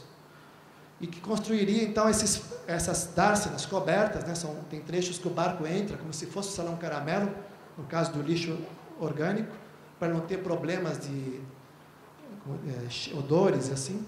E aqui os biodigestores, quer dizer, é uma indústria mesmo para valer, né? E aqui a termoelétrica, que eu falei para vocês, compacta, né? Desenhamos também a título de ilustração, né, o que já é um parque aqui em Carapicuíba, que poderia ter essa frente de lago, tanto de lazer. Tem uma coisa muito bonita, se me permitirem um comentário, tanto o Tércio quanto o Riva mostraram Paris. É importante dizer que Paris é o 2º maior porto fluvial da Europa, não flúvio marítimo, é fluvial. O primeiro é na cidade de Duisburg, na foz do rio Ruhr com o Reno, que, por sua vez, Duisburg está conurbada com Düsseldorf. Chega a ser irritante um brasileiro como nós, que gosta dessa questão da navegação da água, ver numa tarde de verão, à noite, 9 horas da noite, o pessoal naquele parque gramado de Düsseldorf, com windsurf, caiaque, e na outra margem o porto de cargas. Eu acho que nós temos que também atingir essa maturidade do ponto de vista da qualidade, garantia das questões ambientais, urbanas, né? Conviver com o parque e o porto fluvial, a praia fluvial urbana e o cais. Então, aqui, o grupo de pesquisa desenhou, até lembra a Marquês de Ibirapuera, o museu, o teatro, o balneário municipal, e aqui como se fosse o aterro do Flamengo, né? Aqui é uma dársena é uma praça d'água, que é uma variante, é um canal de derivação com um lago de derivação, onde se localiza um dos transportes. Os 14 transportes, precisarão dessas praças d'água, essas dársenas. Os ecoportos são estruturas mais simples, na beira do canal navegável, que é aquela que já foi mostrada, né? Essa aqui é na foz do Tamanduateí, que eu acho que são 2 fases de implantação. Essa é a primeira fase, e que aproveita onde hoje é o transbordo, a estação de transbordo, caminhão coletor para carreta, dá para abrir uma dársena aqui. E uma segunda fase é para organizar realmente uma frente aquática na foz do Tamanduateí, com o prolongamento da Avenida Marquês de São Vicente, organizando prédios de administração pública. É como se fosse um conjunto nacional, tem térreo com espaço habitual, restaurante, etc., cinemas, mas as torres podem abrigar a administração pública municipal ou estadual. É isso aqui. Teria o cais baixo e o cais alto. É como se fosse, aqui seria muito parecido à situação de Paris, do anel hidroviário de Paris, que Paris tem um anel hidroviário formado pelo canal artificial, no caso do Sena, porque ele tem, se não tivesse uma barragem móvel jusante, o centro de Paris teria um banco de areia, na época da estiagem, e uma torrente de água varrendo Paris inteira, se não fosse esse canal, que foi projetado no século XVIII, inaugurado em 1830. Esse canal do Sena, junto com o canal de Saint-Martin e de Saint-Denis, formam um anel hidroviário de Paris. No caso do Sena, diferente de Saint-Martin e Saint-Denis, tem o cais baixo e o cais alto. O cais baixo era o antigo térreo de Paris, o cais alto equivaleria ao primeiro andar que virou térreo. Então seria a mesma coisa aqui. Aqui é o transporte da região do Aricanduva, Ticoatira e Aricanduva, Ticoatira e Cabo Sul de Cima. Aqui a eclusa seria a primeira que o departamento hidroviário, que a gente deseja que ele consiga construir essa eclusa da Penha. aqui é a eclusa de São Miguel Paulista, aqui é o rio Jacu. Como todo projeto sistêmico, tem que dividir o problema. Esse aqui é o córrego Itaquera, esse aqui é o Jacu. O transporto de Itaquera, ou o remanso do Lago Canal da Penha, termina no Jacu. De tal modo que o Itaquera descarrega a água no Lago Canal de São Miguel Paulista. E aqui está a eclusa de São Miguel. Isso aqui é uma proposta de construção de um canal lateral. O atual canal do Tietê passa aqui, entre a estação de tratamento de esgoto de São Miguel e o centrinho de São Miguel. É importante lembrar que São Miguel Paulista era uma dessas cidades portos fluviais. É importante falar isso, que aqui, aquela igreja que o professor Luiz Saia identificou, aquela igreja bandeirista, é uma igreja num promontório, num lugar que estava, era a Rua da Balsa. Aliás, o nome lá que chamam também Favela Pantanal, não sei que não deveria chamar, ou deveria, dentro de uma visão dessa, que poderia virar uma cidade de Santos, mas a Rua do Porto, perto da nova estação de São Miguel, uma Rua da Balsa, na freguesia do Ó, onde fica a Editora Abril, que também vai ter um transporte, uma Rua da Várzea, indicava que existia, de certo modo, algumas travessias desses rios que, no seu período de chuva, de outubro a março, das águas de março que fecha o verão, o rio ocupava o seu leito maior e tinha 1 quilômetro de largura, 800 metros de largura.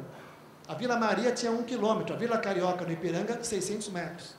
Então, são coisas que é natural do rio. O rio tem 2 leitos. Então, essas situações sempre existiram e nós fizemos o quê? Mantivemos isso que não é mais natureza, certamente foi desviado. Isso aqui é uma construção de um canal artificial para construir toda essa ocupação da estação de tratamento, e nós abrimos um canal lateral e instalamos uma proposta, na verdade, no âmbito de pré-proposta, né? Uma barragem móvel e uma eclusa.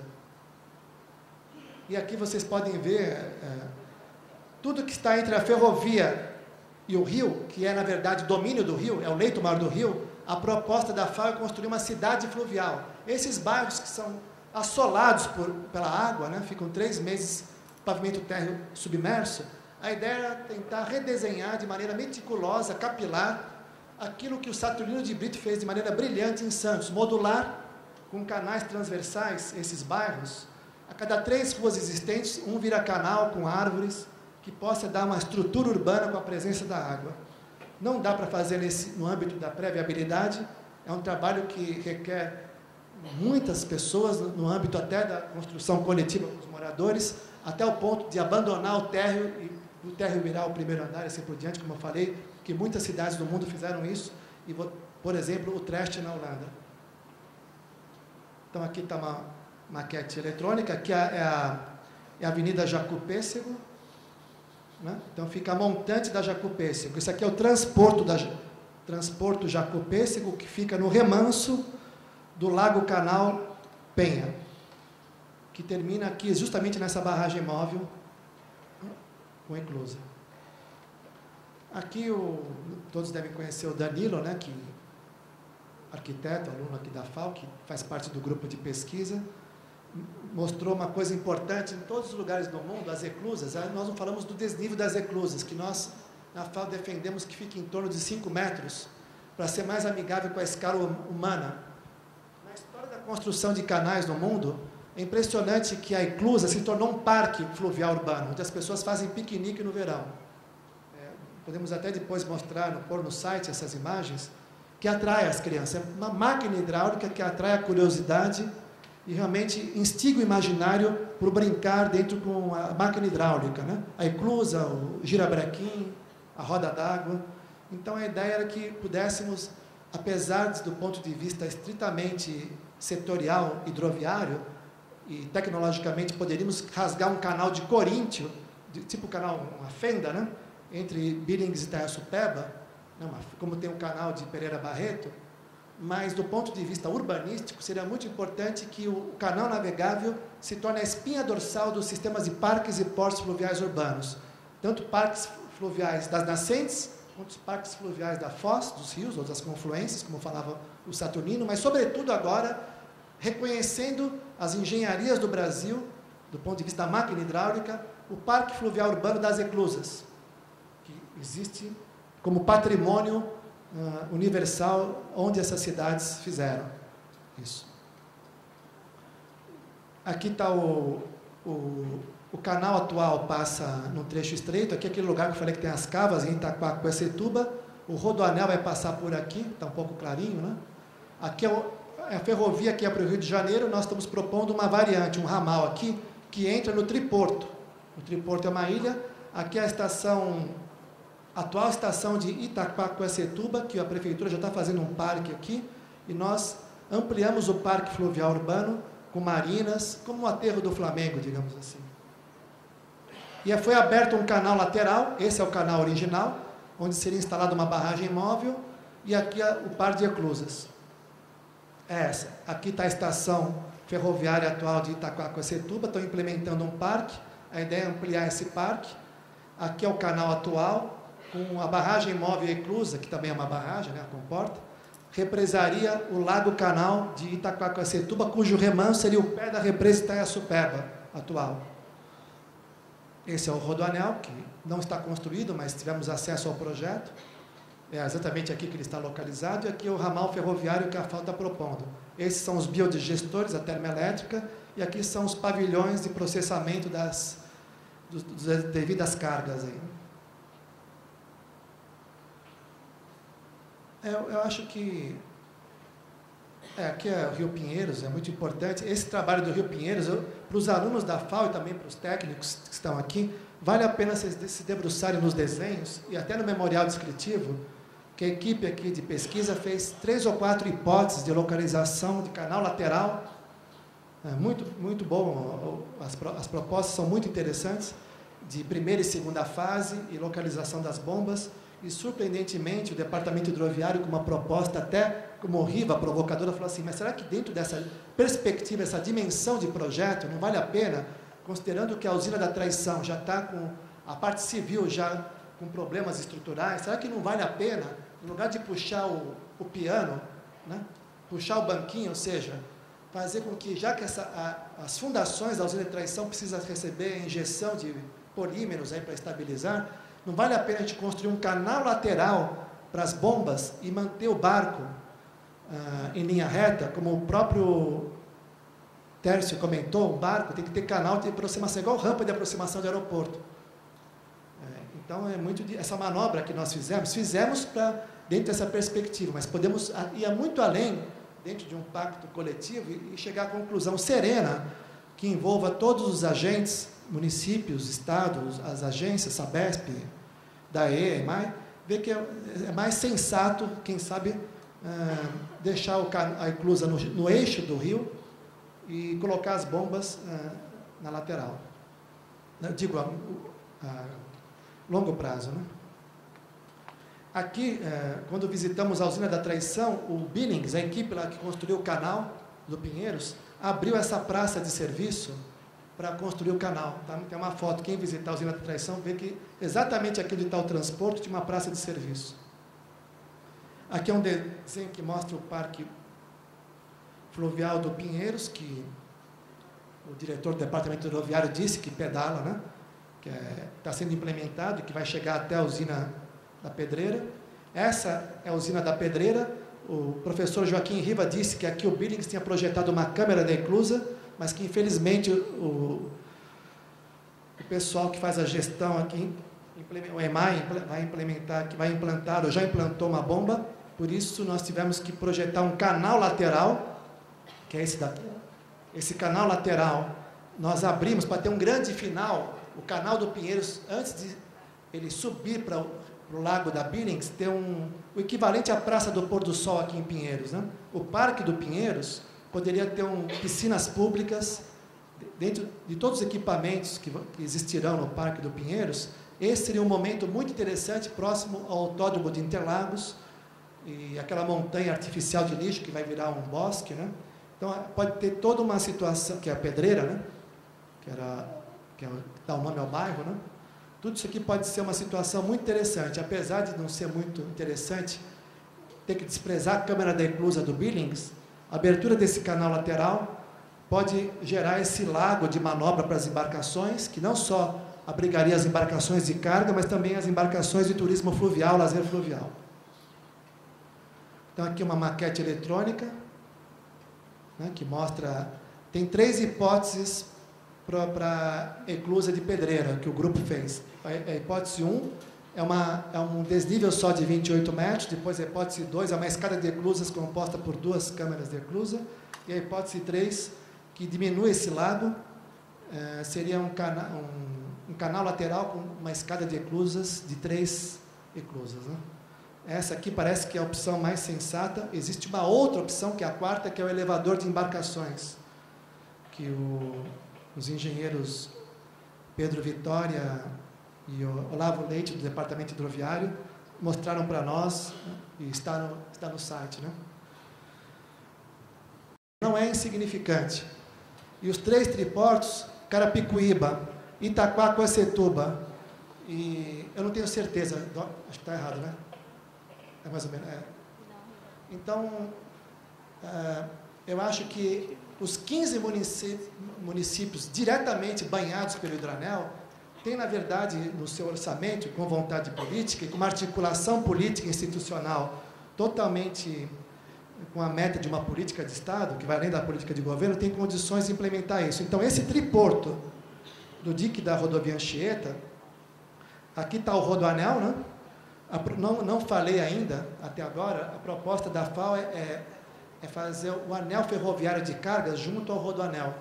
E o atual anel ferroviário de cargas, constituído pela alça ferroviária Rio Grande da Serra-Suzano, se transformar num veículo leve, uma linha de veículo leve sobre trilhos, ou seja, ligar a estação de Suzano a Rio Grande da Serra, para o canal Billings-Tessupeba, junto com essa alça ferroviária, que seria para o transporte público sobre trilhos, pudesse estruturar o que a gente chama de uma cidade-canal, porque hoje, para aqueles que viajam muito na ponte aérea, o avião, eu convido vocês a sentarem do lado direito do avião, se decolar, e olhar, ou Brasília, olhar que já existe um cordão, principalmente ao anoitecer, um cordão de luzes na Índio Tibiriçá. As pessoas moram na beira da estrada, uma rodovia perigosa, há décadas eles solicitam a duplicação, solicitam que sejam implementados ETECs e FATECs ligados à indústria do petroplástico, e que, na verdade, não tem uma fisionomia, uma centralidade. Existe uma centralidade em Pouso Alegre, Ouro Fino, com banco, agência bancária, mas não existe aquilo que poderia ser a partir do desenvolvimento metropolitano e urbano, com a cidade-canal Billings-Tessupeba. Então, aqui está o triporto. Nós tivemos que tomar muito cuidado, que isso aqui é uma preciosidade. Quando eu era pequeno, eu achava que tínhamos chegado em Santos, com a quantidade de água aqui.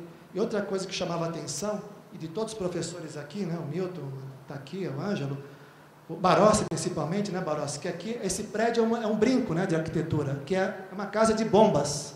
Não sei se vocês conhecem, na Anchieta, é a casa de bombas que retira a água daqui e leva para a estação de tratamento de água do ABC. Como esse dique da Anchieta era aberto no projeto original, foi fechado há pouquíssimo tempo, foi feita uma ensecadeira aqui, para poder separar o compartimento Pedreira do Rio Grande.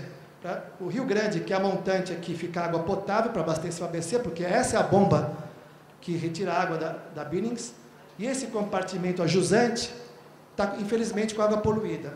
Nós tivemos que instalar uma eclusa aqui só para criar correnteza, para criar um pequeno desnível, para ter correnteza da água potável para a água suja nesse primeiro momento. Temos, digamos, a meta dos 2 compartimentos ficarem limpos, mas no primeiro momento, essa eclusa será necessária para realmente não deixar a água suja passar para o compartimento Rio Grande. E tivemos que tomar um cuidado para aquilo que o Tércio falou, né, e o Riva, que é a aproximação, né, para não demolir, por exemplo, essa bomba. Esse triporto da Anchieta, a proposta é como essas fábricas verdes atuais, fizemos um cais aqui, um farol simbólico para as crianças se habituarem a essa questão da navegação e da indústria, dessa indústria que processa carga pública e transforma em matéria-prima, né? Podia dar a lei de Lavoisier aqui, né? Umas passarelas que os alunos veem como se transformaria tudo. Aqui são outros trechos, acho que aqui é o trecho importante para comentar, onde há pouco tempo atrás, infelizmente, aconteceu um acidente dramático com um jet ski, eu acho, um rapaz, um adolescente, morreu porque estava num barco e bateu com a cabeça num pilar da rodovia Índio Tibiriçá, lá na Billings. Não sei se vocês viram isso. Aqui nós estamos propondo outra eclusa para garantir água no remanso. Como o reservatório Billings e o Taiaçupeba eles variam, porque eles são reservatórios de abastecimento, nós temos que fazer essas eclusas. E para quem tiver curiosidade, eu convido vocês, dentro do Tratado de Arquitetura Hidráulica, olhar pelo Google, pelo menos, depois a gente pode trazer livros, toda a costa francesa, La Rochelle, Rochefort, etc., que tem aquelas eclusas, como o Canal da Mancha tem aquela amplitude, aquela variação de 18, 20 metros, eu acho, não lembro, 18 metros da maré alta e maré baixa, para os barcos no porto não ficarem no seco, toda a evolução da cultura de portos europeus desenvolveu essas dársenas com eclusas, né, ou comportas, que fecha a comporta na maré alta, deixa a maré baixa baixar e os barcos ficam na água. Essa eclusa, nós estamos intuindo que vai ficar 99% do tempo aberta, mas precisa ser construída porque, no caso de uma estiagem severa, é garantida a navegação até a embocadura no Estiva. Aqui começa a escada de eclusas. Vai também demandar, vai precisar de nós a reconstrução desse lago. Se vocês forem lá hoje, não existe esse lago, foi tudo assoreado pela expansão urbana desordenada, desceu tudo pelos braços dos rios. Então, a reconquista desse lago também faz parte do escopo do hidroanel, superfície.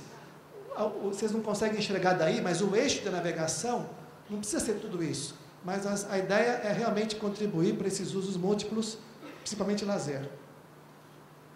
Aqui está a foz do córrego da Estiva, Ribeirão da Estiva, que é preservado, o conceito do canal lateral.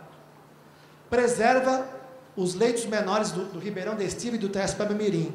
Nós estamos propondo o canal lateral de navegação no terraço, no limite do leito maior do Estiva, paralelo, rigorosamente paralelo à planimetria da alça ferroviária Rio Grande da Serra Suzano. Aqui é o outro lado, desculpa, eu estou pulando, porque eu estou preocupado com o tempo aqui.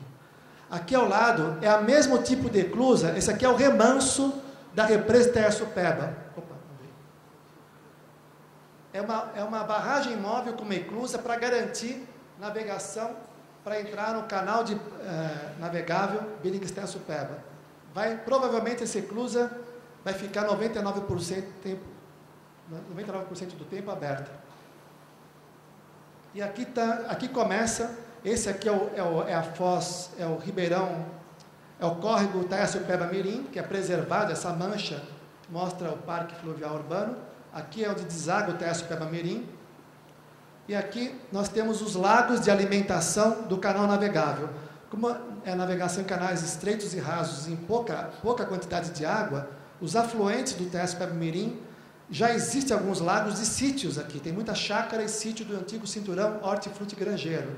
O que nós estamos fazendo é potencializando esses açudes, esses lagos, formando lagos de alimentação do canal lateral, que depois, com o extravasor e sifão, continua o seu curso para o Taiaçupeba Mirim, sem interrupção. Esse lago só tem a função para você garantir o consumo da eclusagem, se bem que essa eclusa tem 2 câmeras de eclusa e um tanque economizador entre elas, para você economizar água.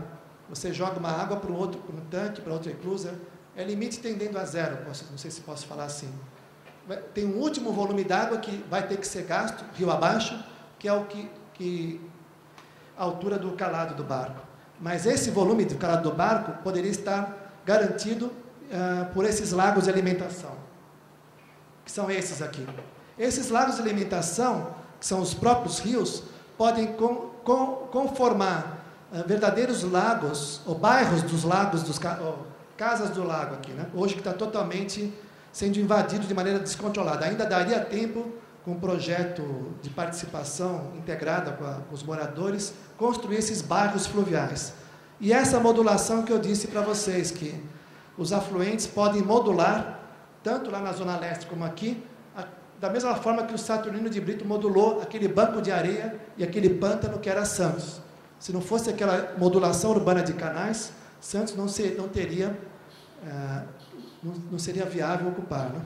Então, esses canais teriam esse caráter. Ele alimenta o canal, o volume do calado da eclusagem, porque vai ser economizado nos tanques economizadores, e provável evaporação. a gente está imaginando pouca evaporação, porque o canal navegável, assim como o próprio rio Tayaçu-Paramirim, vai ser constituído por uma floresta urbana. O conceito do cinturão hortifrutigranjeiro, vale a pena vocês lerem o memorial conceitual, nós estamos falando de agricultura urbana, cinturão hortifruti e floresta urbana. E nos tratados de arquitetura hidráulica, os canais navegáveis de 500, 600 anos atrás, fazia parte do projeto árvores, plátanos no caso, né? O canal de Midi, que liga Marseille a Bordeaux, são plátanos equidistantes que, na verdade, criam um microclima, né? Para as cargas perecíveis terem mais tempo, né? Para não se tornarem perecíveis mesmo, e ao mesmo tempo para evitar a evaporação. Então faz parte dos tratados de arquitetura hidráulica a densa arborização dos canais. E na época que os barcos eram puxados a tração animal, cavalo de força, de onde vem a palavra cavalo-vapor, os cavalos que puxavam os barcos. Para também otimizar a energia dos cavalos, era importante eles tracionarem os barcos sob a sombra das copas das árvores.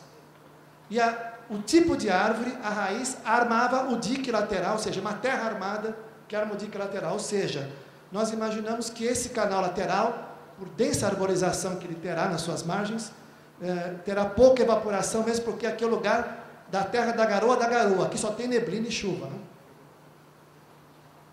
Aqui é o modelo rápido, esquemático, transporto. Aqui é o túnel, são os dois últimos slides. O canal de partilha é o canal divisor de águas.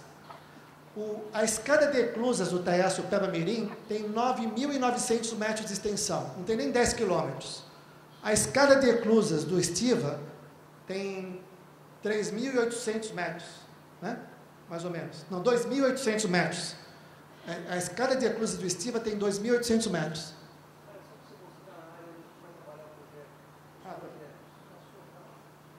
Esse é o último slide, o penúltimo é aqui, ó. O projeto vai ser aqui, pessoal. Os 3 estúdios da FAO, o estúdio 2, que é de infraestrutura urbana, o estúdio 3, que é de habitação social, o estúdio 4, que é de equipamentos públicos, vão trabalhar entre esses 2 largos canais de alimentação do canal navegável. É o município de Suzano, está totalmente dentro do território de Suzano. Então, aqui vocês podem imaginar, visitar em Santos e ver aqueles canais. O pessoal desenhou o prédio da FAO aqui e o CEL, Centro de Educacional Unificado, para vocês terem uma noção de escala. Aqui tem essas bacias de manobra, essas dársenas, tem 150 metros de extensão, daqui até aqui, por 50. Então, é importante estabelecer esse tipo de régua, de medida. Né? É aqui que nós vamos trabalhar durante o ano. Né? Para habitação, equipamentos públicos são praças e equipamentos sociais, piscinas, balneários, creche, biblioteca, escola, teatro. Então, aqui esse modelo aqui é bonito, ao mesmo tempo é esquemático, não pense que é isso, que isso aqui é o modelo do modelo. Essa é a Índio-Tibiriçá. Essa aqui é a Índio-Tibiriçá. Esse é o ramal ferroviário Rio Grande da Serra Suzano. Esse aqui, nós estamos chamando de Boulevard Fluvial. O que é Boulevard Fluvial?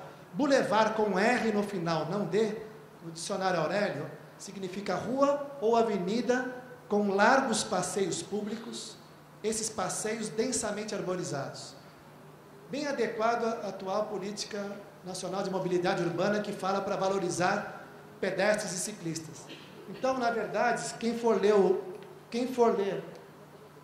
memorial descritivo vai ver que o pessoal aí realmente descreveu quais são as larguras. Calçadão arborizado, ciclovia com mão dupla, VLT, tem uma série de lugar para quiosque. Então, é um lugar, é como se fosse a Avenida Paulista, com semáforo a cada 100 metros. E a Índio-Tibiriçá deveria ter um caráter, já que vai ser feito o rodoanel, um caráter menos de rodovia e mais de avenida. Quem sabe com menos semáforos, mas nunca uma marginal, por exemplo. E essas faixas aqui, por exemplo, aqui é o lago de alimentação, esses lagos que poderiam abrigar parques, eles alimentam as praças e as eclusas. Né? A cada 400 metros, aquilo que é a alça ferroviária de cargas passaria a ser um transporte leve sobre trilhos, ligando a estação de Suzano à estação de Rio Grande da Serra. Rio Grande da Serra, é importante lembrar que é uma estância turística. E aqui nós teríamos, então, o canal, isso é importante, o canal enquanto conceito, a ponte e a torre é uma torre cotoca, né? A torre, na verdade, é a praça de serviço, onde teria banheiros públicos, bicicletário, SAMU, essas coisas todas que o Estúdio 2 vai fazer, né? O segundo ano. E a parada coberta do bonde, que é o VLT. Evidentemente, existe muita coisa construída aí, esse trabalho, isso aqui não é o projeto, isso aqui é um metaprojeto, se eu puder chamar assim, como nós chamamos aqui na FAO. Está além e aquém do projeto, enquanto metaprojeto, que não é o projeto. Metaprojeto não é projeto padrão ou modelo. A gente podia até procurar entender o que é um metaprojeto e não confundir, achar que isso é projeto. Mas o importante, enquanto conceito, é ver isso. O Le Corbusier, por exemplo, falando agora mais para nós, tem lá no livro Planejamento Urbano, fala da cidade linear. Antes do Le Corbusier, que toda hora ia para Moscou, nas faculdades de arquitetura de Moscou, ia falar com Leonidov e com Ginsburg, eles lá em Moscou propunham as cidades lineares, ligando o Mar Báltico, o Mar Negro e o Golfo da Finlândia com Vladivostok, com o Estreito de Bering, que eram cidades lineares que cruzariam os rios europeus e asiáticos. Eram cidades muito interessantes, projetadas em 1910. 1910, a arquitetura construtivista russa, antes da Revolução Russa, projetava uma matriz hidroferroviária muito sofisticada que vale a pena vocês conhecerem. Bom, aqui está o Estiva, né? Tem aqui umas estações de observatório da Serra do Mar. E o túnel canal, o Estiva. Não, esse é o túnel canal. O canal de partilha tem quase 4 quilômetros de extensão, que é o canal que não tem... É como se fosse o canal do Panamá. É aquele lago do canal do Panamá que liga Atlântico e Pacífico. Nesse caso, tem só 3.800 metros, não tem 4 quilômetros. Só que desses 3.800 metros, 1.000 metros, 1 quilômetro, nós estamos propondo um túnel-canal que a gente achou que é menos devastador do ponto de vista ambiental, porque trata-se da Parque da Serra do Mar, Parque do Estiva, do que, por exemplo, alargar a passagem. Temos 3 desenhos. Temos um que alarga a passagem, que aqui existe a alça ferroviária, que abriu uma fenda no morro, como se fosse aquela fenda que a Avenida Sumaré abriu na Oscar Freire, onde está a estação Oscar Freire. Mas a gente achou que seria mais delicado, do ponto de vista, até fechar com chave de ouro, né, da engenharia brasileira, um túnel-canal, bem no divisor de águas, com um aerogerador. Está proposto aqui. Esse túnel-canal, na verdade, é constituído por 2 túneis, né? São 2 túneis. Nós precisava ter estudos geológicos e geotécnicos, mas pode ser que aqui dê para fazer esse tipo de túnel mineiro, ou então pode ser esses túneis, é que não vale a pena para a extensão que tem, apenas 1.000 metros, montar aquela máquina do Tatuzão. Então pode ser que esse tipo de túnel seja o melhor mesmo, com cais de serviço. Vocês sabem que os túneis do metrô copiam os túneis canais. Os túneis canais são mais antigos do que os túneis ferroviários. Então, aqui nós estamos fazendo o que existe no Tratado da Arquitetura Hidráulica, túnel-canal, composto, na verdade, por 2 galerias, intercomunicado a cada 100 metros por vasos comunicantes para minimizar o efeito pistão. O efeito pistão, quando vocês estão na plataforma do metrô, primeiro chega o vento, depois chega a locomotiva. Né? Para a água, o efeito pistão, o efeito êmbolo, na verdade, vai ser complicado para a embarcação, que vai ter que realmente gastar mais energia, e com muita dificuldade, né? Por conta da resistência da água, porque trata-se de um canal estreito mesmo, confinado. Então, nós fizemos a cada 100 metros, que é exatamente onde estão localizados os poços de fuga, de rota de fuga, em caso de emergência, cada 100 metros daqui, nós fizemos esses vasos comunicantes, para fazer com que haja uma diminuição do efeito pistão, ou efeito êmbolo. Aqui está o corte, aqui está o atual corte que a alça ferroviária Rio Grande da Serra Suzano fez, e aqui é a proposta das 3 que nós fizemos, do túnel, que parece como aquela cirurgia que você faz 2 furinhos, né? Pode ser lá para os poucopia, 2 furinhos que vão ser imperceptíveis na boca do túnel, e tem essa situação. Estamos sugerindo que o topo do túnel vire um parque fluvial urbano, um parque de Paranapiacaba 2, que é um lugar de onde se avista o mar, né? E com a instalação daquele aerogerador, que seria, na verdade, no sentido simbólico, porque o aerogerador, a invenção da bomba d'água, né? Por exemplo, no território holandês, quer dizer, o catavento era para bombear a água, né? Além de moer trigo e tudo, mas a função principal para a construção do território holandês, que é um prédio, aquilo, né? É um edifício inventado, é por conta dessa, além da invenção do dique, da barragem e da eclusa, da bomba d'água. Então, aqui nós estamos propondo, não está aparecendo aqui? Não, está aqui, dá para enxergar o aerogerador? Dá para enxergar o aerogerador aí? Não dá, né?